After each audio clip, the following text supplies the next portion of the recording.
ओम शांति। 1 अप्रैल 2024 बाबा के महावाक्य। मीठे बच्चे, तुम्हारा यह जीवन देवताओं से भी उत्तम है, क्योंकि तुम अभी रचयिता और रचना को यथार्थ जानकर आस्तिक बने हो। प्रश्न। संगम युगी ईश्वरीय परिवार की विशेषता क्या है जो सारे कल्प में नहीं होगी? उत्तर। इसी समय स्वयं ईश्वर बाप बनकर तुम बच्चों को संभालते हैं, टीचर बनकर पढ़ाते हैं और सतगुरु बनकर तुम्हें गुलगुल फूल बनाकर साथ ले जाते हैं। सतयुग में दैवी परिवार होगा, लेकिन ऐसा ईश्वरीय परिवार नहीं हो सकता। तुम बच्चे अभी बेहद के सन्यासी भी हो, राजयोगी भी हो, राजाई के लिए पढ़ रहे हो। ओम शांति। यह स्कूल व पाठशाला है। किसकी पाठशाला है? आत्माओं की पाठशाला। यह तो जरूर है, आत्मा शरीर बगैर कुछ सुन नहीं सकती। जब कहा जाता है आत्माओं की पाठशाला, तो समझना चाहिए आत्मा शरीर बगैर तो समझ नहीं सकती। फिर कहना पड़ता है जीव आत्मा। अभी जीव आत्माओं की पाठशाला तो सभी हैं, इसलिए कहा जाता है यह है आत्माओं की पाठशाला और परमपिता परमात्मा आकर पढ़ाते हैं। वह है जिस्मानी पढ़ाई, यह है रूहानी पढ़ाई जो बेहद का बाप पढ़ाते हैं। तो यह हो गई गॉड फादर की यूनिवर्सिटी। भगवानुवाच है ना? यह भक्ति मार्ग नहीं है, यह पढ़ाई है।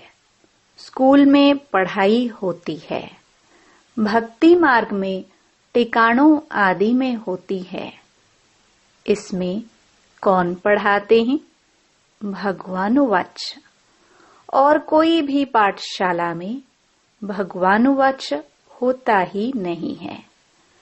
सिर्फ यह एक ही जगह है जहां भगवानुवाच है। ऊंचे ते ऊंचे भगवान को ही ज्ञान सागर कहा जाता है। वही ज्ञान दे सकते हैं, बाकी सब है भक्ति। भक्ति के लिए बाप ने समझाया है कि उससे कोई सद्गति नहीं होती। सर्व का सद्गति दाता एक परमात्मा है। वह आकर राजयोग सिखलाते हैं। आत्मा सुनती है शरीर द्वारा, और कोई नॉलेज आदि में भगवानुवाच है ही नहीं।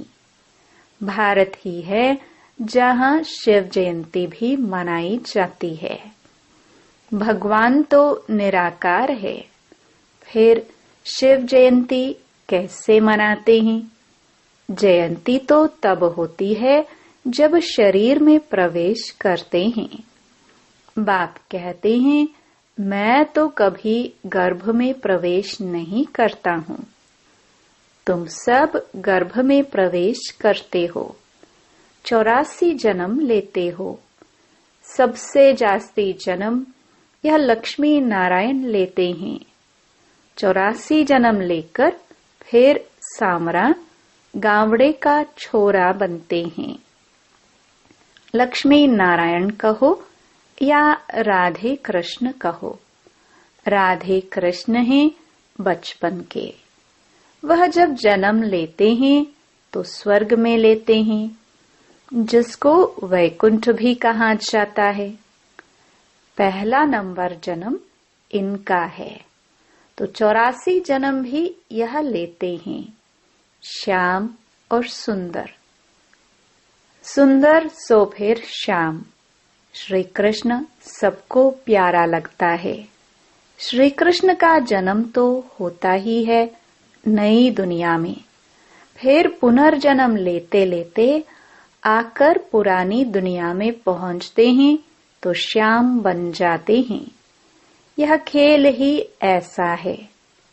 भारत पहले सतो प्रधान सुंदर था, अब काला हो गया है। बाप कहते हैं, इतनी सब आत्माएं मेरे बच्चे हैं, अभी सब काम चिता पर बैठकर जलकर काले हो गए हैं। मैं आकर सबको वापस ले जाता हूँ। यह सृष्टि चक्र ही ऐसा है। फूलों का बगीचा वह फिर कांटों का जंगल बन जाता है। बाप समझाते हैं, तुम बच्चे कितने सुंदर विश्व के मालिक थे, अब फिर बन रहे हो। यह लक्ष्मी नारायण विश्व के मालिक थे। यह 84 जन्म भोग फिर ऐसे बन रहे हैं, अर्थात उन्हों की आत्मा अब पड़ रही है। तुम जानते हो, सतयुग में अपार सुख हैं, जो कभी बाप को याद करने की दरकार भी नहीं रहती है। गायन है, दुख में सिमरण सब करे। किसका सिमरण? बाप का। इतने सबका सिमरण नहीं करना है। भक्ति में कितना सिमरण करते हैं, जानते कुछ भी नहीं। श्री कृष्ण कब आया, वह कौन है, कुछ भी जानते नहीं। श्री कृष्ण और श्री नारायण के भेद को भी नहीं जानते हैं। शिव बाबा है ऊंच ते ऊंच, फिर उनके नीचे ब्रह्मा विष्णु शंकर, उनको फिर देवता कहा जाता है। लोग तो सभी को भगवान कहते रहते हैं, सर्वव्यापी कह देते हैं। बाप कहते हैं, सर्वव्यापी तो माया 5 विकार हैं, जो एक एक के अंदर है। सतयुग में कोई विकार होता नहीं। मुक्ति धाम में भी आत्माएं पवित्र रहती हैं, अपवित्रता की कोई बात नहीं। तो यह रचयिता बाप ही आकर अपना परिचय देते हैं, आदि मध्य अंत का राज समझाते हैं, जिससे तुम आस्तिक बनते हो। तुम एक ही बार आस्तिक बनते हो। तुम्हारा यह जीवन देवताओं से भी उत्तम है। गाया भी जाता है, मनुष्य जीवन दुर्लभ है, और जब पुरुषोत्तम संगम युग होता है तो हीरे जैसा जीवन बनता है। लक्ष्मी नारायण को हीरे जैसा नहीं कहेंगे, तुम्हारा ही हीरे जैसा जन्म है। तुम हो ईश्वरीय संतान, यह है दैवी संतान। यहाँ तुम कहते हो, हम ईश्वरीय संतान हैं, ईश्वर हमारा बाप है। वह हमको पढ़ाते हैं, क्योंकि ज्ञान का सागर है ना। राजयोग सिखलाते हैं। यह ज्ञान एक ही बार पुरुषोत्तम संगम युग पर मिलता है। यह है उत्तम ते उत्तम पुरुष बनने का युग, जिसको दुनिया नहीं जानती। सब कुंभकर्ण की अज्ञान नींद में सोए पड़े हैं। सबका विनाश सामने खड़ा है। इसलिए अब कोई से भी बच्चों को संबंध नहीं रखना है। कहते हैं, अंत काल जो स्त्री सिमरे। अंत समय में शिव बाबा को सिमरेंगे तो नारायण योनि में आएंगे। यह सीढ़ी बहुत अच्छी है। लिखा हुआ है, हम सो देवता, फिर सो क्षत्रिय आदि।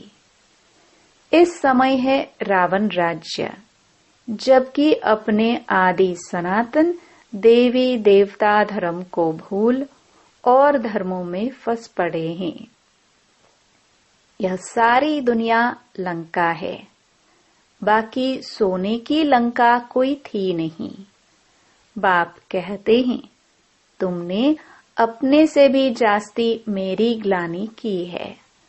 अपने लिए 84 लाख और मुझे कण कण में कह दिया है। ऐसे अपकारी पर मैं उपकार करता हूँ। बाप कहते हैं, तुम्हारा दोष नहीं, यह ड्रामा का खेल है।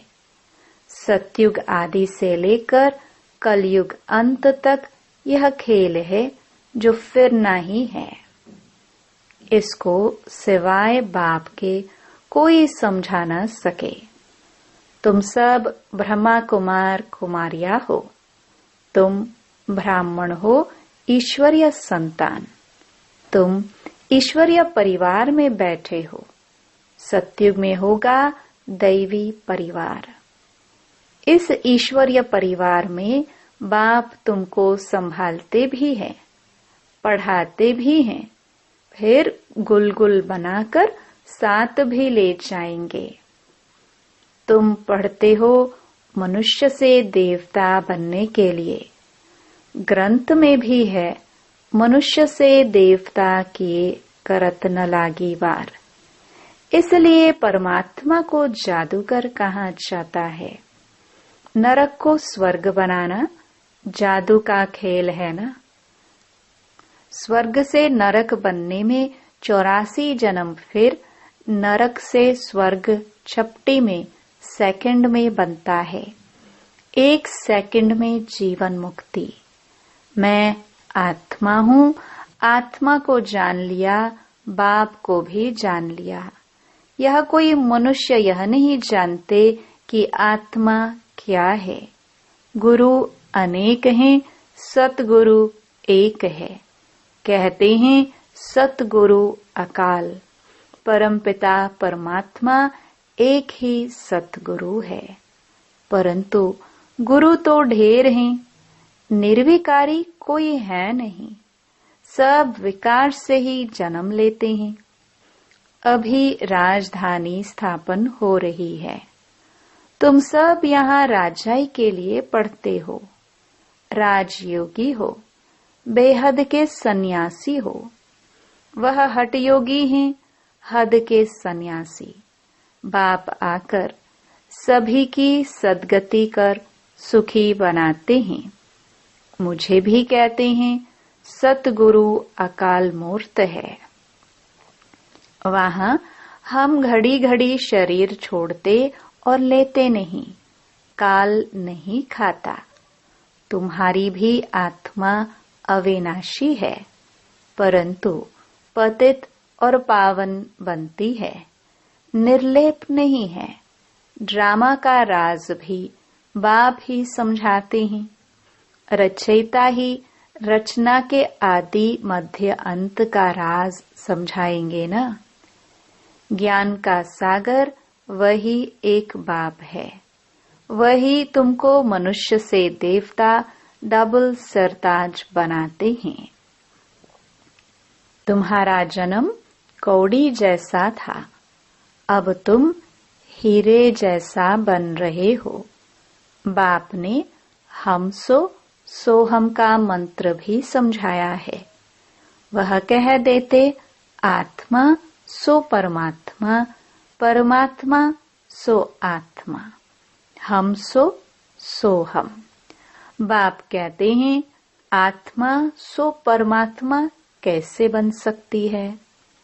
बाप तुमको समझाते हैं हम आत्मा इस समय तो ब्राह्मण हैं, फिर हम आत्मा ब्राह्मण सो देवता बनेंगे, फिर सो क्षत्रिय बनेंगे, फिर शूद्र सो ब्राह्मण। सबसे ऊंचा जन्म तुम्हारा है। यह है ईश्वरीय घर। तुम किसके पास बैठे हो? माता पिता के पास। सब भाई बहन हैं। बाप आत्माओं को शिक्षा देते हैं। तुम सब हमारे बच्चे हो, वर्षे के हकदार हो। इसलिए परमात्मा बाप से हर एक वर्षा ले सकते हैं। बूढ़े छोटे बड़े सबको हक है बाप से वर्षा लेने का। तो बच्चों को भी यही समझाओ। अपने को आत्मा समझो और बाप को याद करो तो पाप कट जाएंगे। भक्ति मार्ग वाले इन बातों को कुछ भी समझेंगे नहीं। अच्छा, मीठे मीठे सिखिलदे बच्चों प्रति माता पिता बाप दादा का याद प्यार और गुड मॉर्निंग। रूहानी बाप की रूहानी बच्चों को नमस्ते।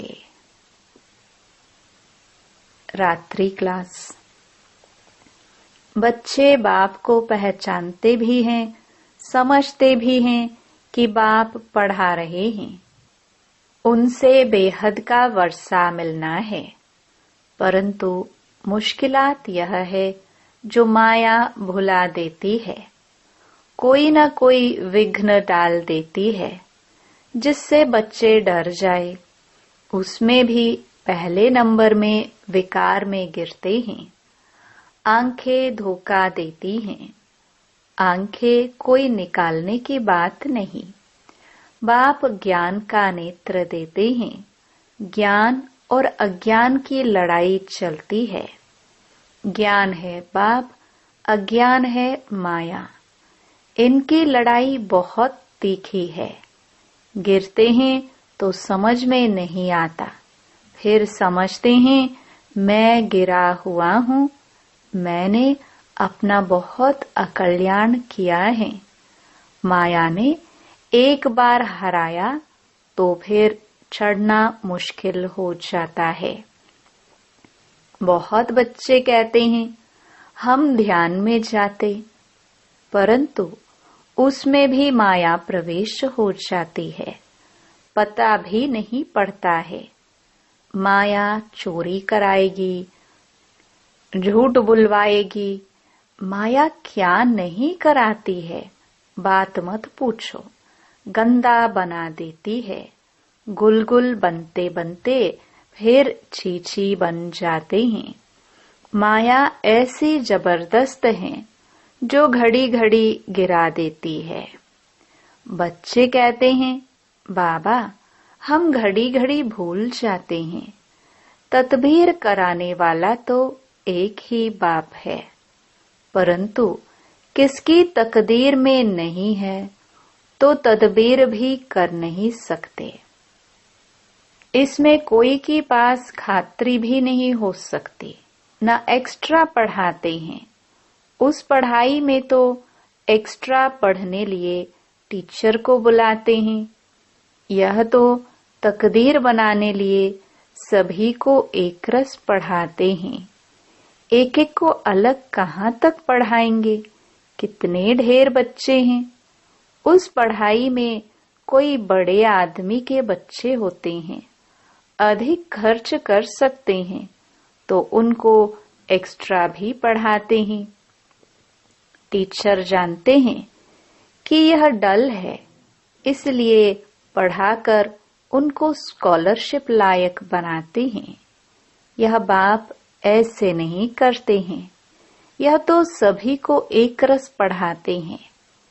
वह हुआ टीचर का एक्स्ट्रा पुरुषार्थ कराना। यह तो एक्स्ट्रा पुरुषार्थ किसको अलग कराते नहीं है। एक्स्ट्रा पुरुषार्थ माना ही टीचर कुछ कृपा करते हैं। भल ऐसे पैसे लेते हैं, खास टाइम दे पढ़ाते हैं, जिसमें वह जास्ती पढ़कर होशियार होते हैं। यहाँ तो जास्ती कुछ पढ़ने की बात ही नहीं। इनकी तो बात ही एक है। एक ही महामंत्र देते हैं, मन मनाभव का। याद से क्या होता है, यह तो तुम बच्चे समझते हो। बाप ही पतित पावन है, जानते हो। उनको याद करने से हम पावन बनेंगे। अच्छा, गुड नाइट। धारणा के लिए मुख्य सार। पहला, सारी दुनिया अब कब्र दाखिल होनी है। विनाश सामने है, इसलिए कोई से भी संबंध नहीं रखना है। अंत काल में एक बाप ही याद रहे। दूसरा, श्याम से सुंदर, पतित से पावन बनने का यह पुरुषोत्तम संगम युग है। यही समय है उत्तम पुरुष बनने का। सदा इसी पुरुषार्थ में रह स्वयं को कौड़ी से हीरे जैसा बनाना है। वरदान। ज्ञान धन द्वारा प्रकृति के सब साधन प्राप्त करने वाले पद्मा पदम पति भव। ज्ञान धन स्थूल धन की प्राप्ति स्वतः कराता है। जहाँ ज्ञान धन है, वहाँ प्रकृति स्वतः दासी बन जाती है।